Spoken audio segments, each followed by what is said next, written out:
di bulan Ramadan. Apa arti daripada berpuasa?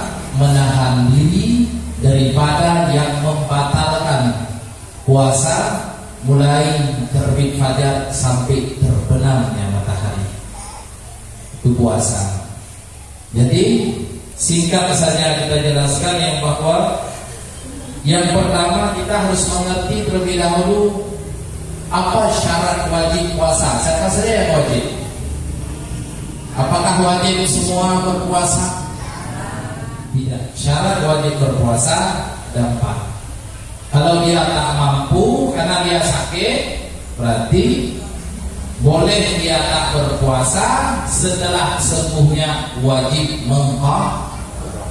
Adapun dia berhalangan, tak wajib tidak berpuasa 1 minggu, dia berhalangan 1 minggu tak wajib berpuasa. Tetapi setelahnya bulan puasa wajib dia membayar puasa yang dia tinggalkan.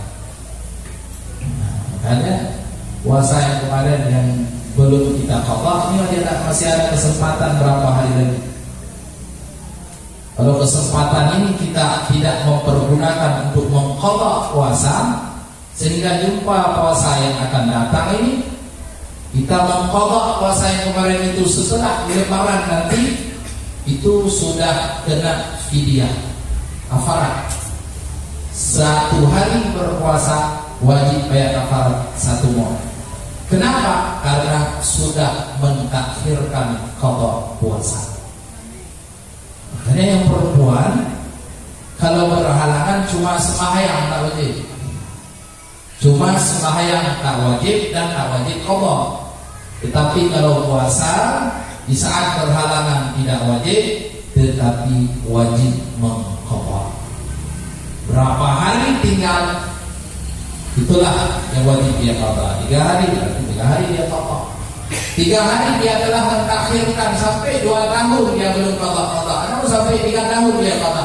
Itu wajib dilipatkan, dikalikan setengah hari 1 mod. Artinya berganda dia.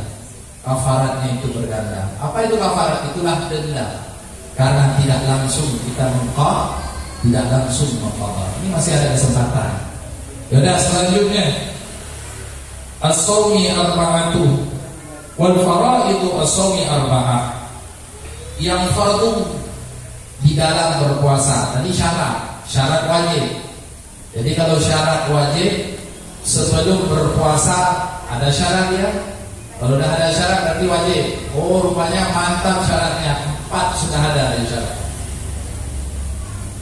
Setelah itu dia wajib mengerti apa fardu di dalam berpuasa. Yang pertama an-niyah. Berniat. Dan niat wajib dijatuhkan di saat malam. Yang dinamakan malam terbenam matahari sampai terbit fajar. Wajib berniat di saat malam. Kalau puasanya yang wajib. Wajib itu tak pasti bulan Ramadan. Ada juga puasa bernazar. Ya Allah, kalau aku sembuh ya Allah, aku berpuasa 2 hari. Itu juga wajib, puasa wajib. Makanya bernazar itu hukumnya sunnah, membayarnya hukumnya wajib. Jadi puasa yang wajib, dia wajib menjatuhkan niat. Wajib dia berniat di saat malam, yaitu setelah terbenam matahari dan sebelum terbit fajar. Kalau puasa sunat boleh berniat dia sebelum tergelincir matahari, seandainya dia belum makan dan minum. Contohnya jam 11 mau jam 12 ataupun sebelum masuknya zuhur, kita pergi tempat kawan kita, tanya sama dia, yuk kita main itu. Oh, aku berpuasa hari Senin. Teringat kita hari Senin karena kita dari terbit fajar sampai ke jam 12 tak ada makan apa-apa dan tak minum apa-apa, langsung berniat di situ boleh. Kalau puasa sunnah, teringat kita hari Senin jam 10 pagi. Sebelum jam 10 pagi kita tak makan dan tak minum. Teringat hari ini hari Senin, langsung berniat untuk puasa sunnah boleh, tapi puasa sunnah. Tapi kalau puasa yang wajib tak boleh. Jadi Dan kita mazhab Imam Syafi'i wajib berniat setiap malam. Setiap malam wajib berniat. Kalau seandainya dia lupa berniat pada satu malam, dia wajib mengqadha puasa, dan puasanya tak sah, wajib dia qadha setelah bulan Ramadan. Jadi ada kita dengar Ustaz, dengar di masjid ataupun di ceramah, boleh kita berniat dengan 2 matahari, boleh. Nah, di hari pertama, kalau mazhabnya Imam Maliki itu sekali dia berniat. Di malam pertama untuk kesemuanya. Sengaja aku berpuasa bulan Ramadan tahun ini semuanya karena Allah. Di mazhab Maliki besoknya lusa sampai ke 30 dan usah berniat lagi. Itu mazhab Maliki, tapi kalau kita yang Syafi'i setiap malam wajib. Jadi bolehkah kita taklid mengikuti mazhab Imam Maliki? Boleh, tetapi mazhab kita juga tak boleh ikut kita tinggalkan. Seandainya kita lupa dengan mazhab kita dan pada malam pertama kita pernah berniat dengan mazhab Maliki, sehingga puasa kita sah. Makanya dianjurkan bagi kita setiap malam berniat dengan nawaitu shoma gadin, dan malam pertama jangan lupa berniat dengan mazhab Imam Maliki. Sengaja aku berpuasa sebulan penuh tahun ini, sengaja aku berpuasa fardu Ramadan sebulan penuh tahun ini karena Allah Ta'ala. Itu malam pertama. Setelah itu kita berniat. Rupanya di malam 27 lupa kita berniat. Besoknya teringat, ya Allah, semalam aku lupa berniat. Puasa kita sudah sah. Kenapa? Sudah ditutupi oleh niat mazhab Maliki. Mengerti? Nah, mufhum. Wa imsaku anil akli wa syurbi. Yang kedua, fardu puasa menahan diri daripada makan dan minum. Tak boleh makan dan minum. Ini sudah tahu semuanya. Kalau puasa pasti tak boleh makan dan minum. Berumur-umur bisa berwudu boleh, asalkan jangan ditelan, jangan pura-pura berumur, separuhnya dikorupsi. Ini batal. Dan mana lagi yang wajib dialahan? Wal jima'i, berhubungan badan, baik suami istri, baik berzina, tetap tidak boleh. Makanya yang halal saja tidak boleh dilakukan, apalagi yang haram. Kalau lekor puasa, istri kita halal tak? Suami kita halal tak? Halal, bukan halal maksudnya dimakan. Jadi tak boleh. Wa ta'ammudul qaidi, dan untuk menahan sengaja muntah. Menahan sengaja muntah.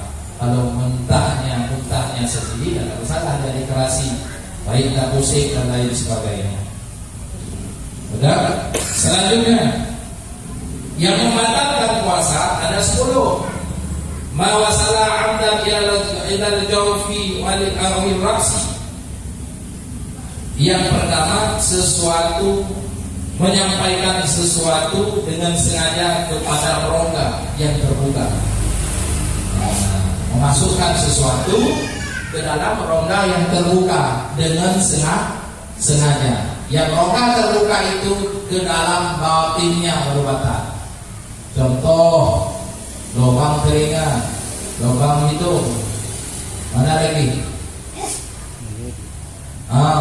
Dalam kerongkongan. Dia baru batal sampai ke makharijul huruf ha. Makharijul huruf ha di tengah tenggorokan. Kalau sudah sampai di situ, masuknya bawahnya itu batal puasa.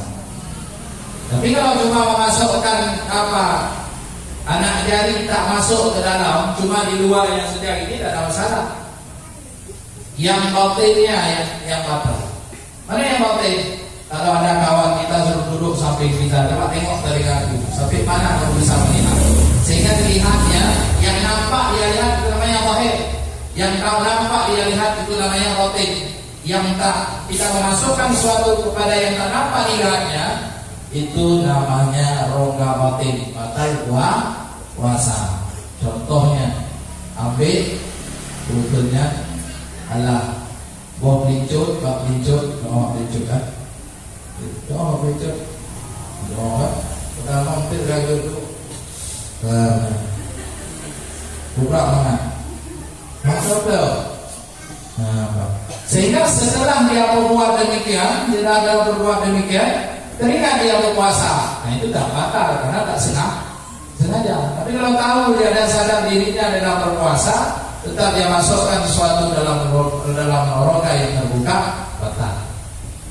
Kalau rongga itu tak terbuka tapi dibukakan ya, seperti apa suntik contohnya, masukkan jarum, suntik, itu nggak batal puasa, karena bukan memasukkan ke dalam rongga ini.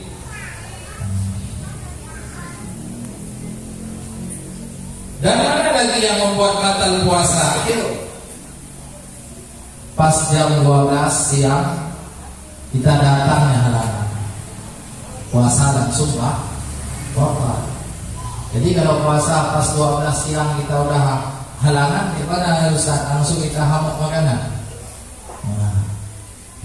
Tetap sunnah bagi kita menahan diri. Kalau tak sanggup lagi makan. Tapi kalau kita sanggup, sunnah menahan diri, menghormati puasa. Nanti puasa berbuka bareng dengan si suami, kalau masih ada suami. Dan selanjutnya wanifas wal junun, gila. Nah, ini gila juga akan membatalkan puasa. Nah, biasa abang itu kalau malam tak gila dia, cuma siang gila. Adapun mau masuk bulan puasa sudah semuanya. Nah, dah gila. Ini kalau ada mau beliau puasa tak mau kata. Itu kita Korea bukan pun pada Korea. Jadi kalau di saat dia siang-siangnya bulan Ramadan sedang berpuasa, datangnya sifat gila, itu sudah batal puasanya. Jadi pulang ke rumah boleh dia langsung makan, tapi gilanya jangan pura-pura. Gilanya jangan pura-pura.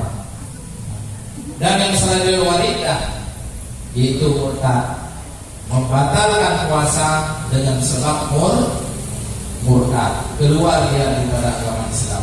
Keluar daripada agama Islam bukan cuma menyebutkan Tuhan itu dua, bukan cuma menyebutkan Tuhan itu patung, bukan, menghinakan hukum Islam juga murtad.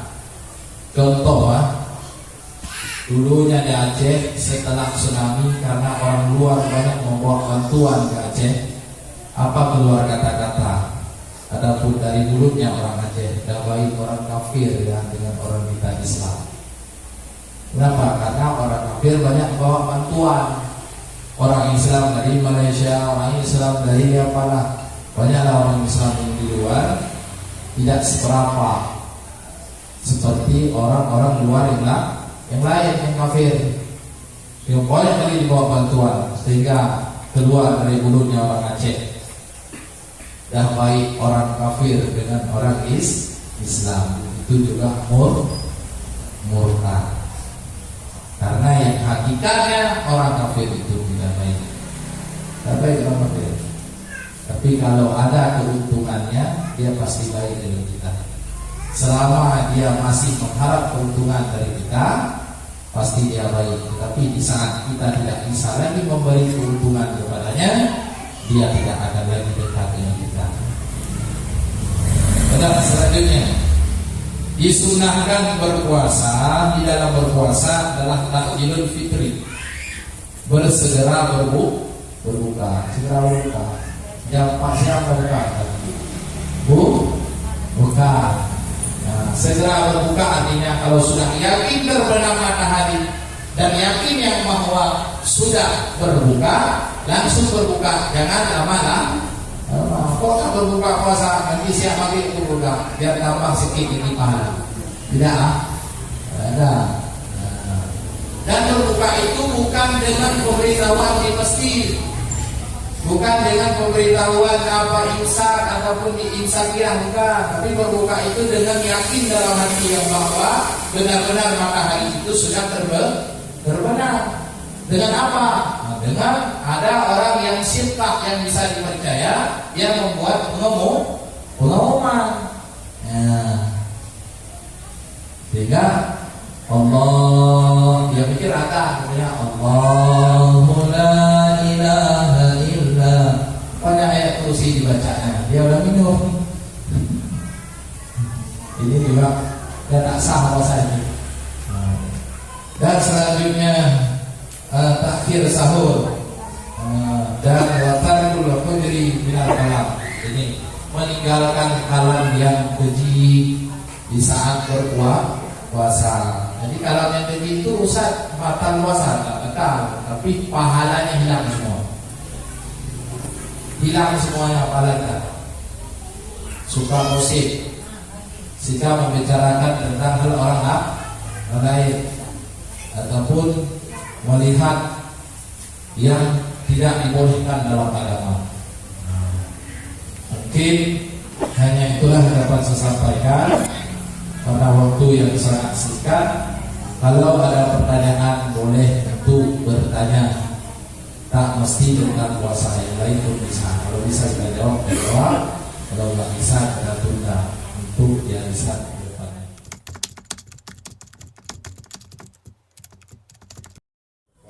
Donor darah boleh? Bukan.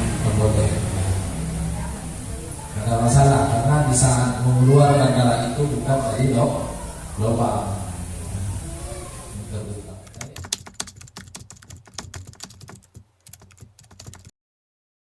Dia berpuasa, selesai dan puasa 1 hari ya.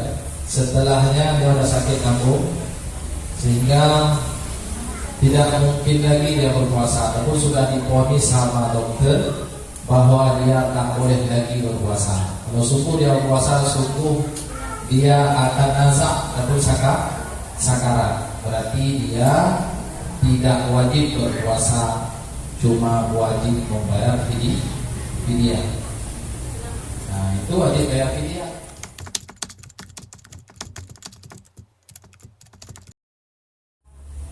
Menelan air liur. Nah, ini biasa kita kalau puasa dikit-dikit udah. Nah, udah ya. Depan orang pun kita udah seolah-olah berpuasa. Menelan air liur tidak batal puasa. Kalau air liur tersebut belum keluar ke bibir, dan air liur itu kita yakin dasarnya keluar daripada celah-celah gigi, bukan daripada ma'idah. Tapi kalau daripada lambung dinaikkan ke dalam mulut, ditelan oleh, itu batal. Yang batal air liur yang sudah di luar, kita masukkan balik ke dalam, ditelan baru batal. Udah.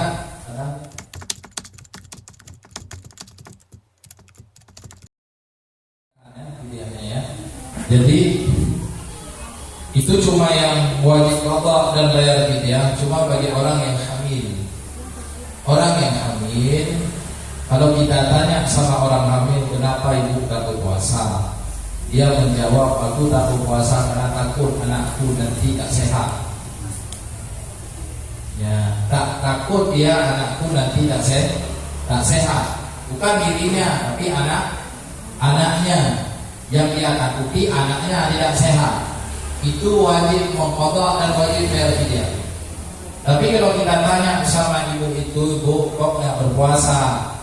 Aku takut diriku tak sehat nanti melahirkan. Bukan untuk anaknya yang dia takuti, tapi untuk dirinya.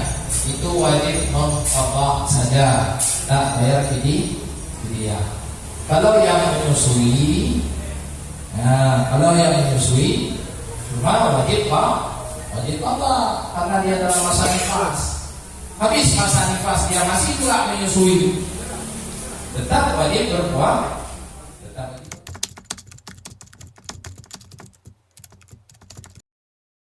Menghisab adalah masalah, karena yang kita hisab itu apalah anginnya, bukan daripada innya obat itu yang masuk ke dalam lubang itu.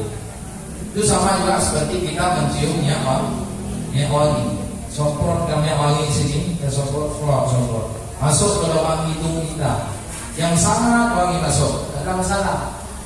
Nah, cuma aromanya punya makro. Tetapi kalau ambil yang apa itu untuk mengisap supaya hidung kita tidak sumpah, dimasukkan ke dalamnya, itu batal karena memasukkan, bukan karena mengisap. Makanya mau kari kambing sebelum berbuka puasa masak, datang yang orang yang mencium baunya, tidak ada masalah. Asalkan jangan di saat dia cium masuk dagingnya satu double.